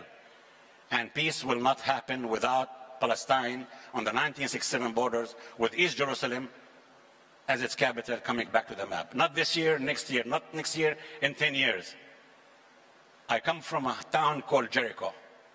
It's 11,000 years old. We celebrated this year. I'm there, and I'm there to stay. And my strategy is to stay. And I know it's painful. And I know it's hard. And I know we have funerals every day. And I know every single household, including my household, have martyrs, prisoners, wounded people. But Palestine and Jerusalem is worth every effort and every sacrifice we make. This is my strategy. I think that's it. So this will have to be continued. Thanks, Sav. Thank you, Mr. Ericott. Thank you, Mr. Malley, very, very much. It's just about time almost for a break. Let me kind of set the stage, though, for the rest of the day. At 3:45, you will have your 4 parallel panels. I'll go over that in a moment. First, I want to remind you, at 4:45, be here. We have a very important announcement, and also the UN Secretary General, Antonio Guterres, will be joining us. In the meantime, these are your choices once you leave the room. Salwa 1, gender and mediation, the role of women and conflict resolution. Salwa 2, changing societies, the rise of populist politics movements and their impact on national values, identities, and policy. Salwa 3, the geopolitics of natural resources, new energy routes, and the future of energy security. And lastly, countering violent extremism, recruitment, rhetoric, and radicalization. So again, be back here at 4:45 for the UN Secretary General, and enjoy your sessions.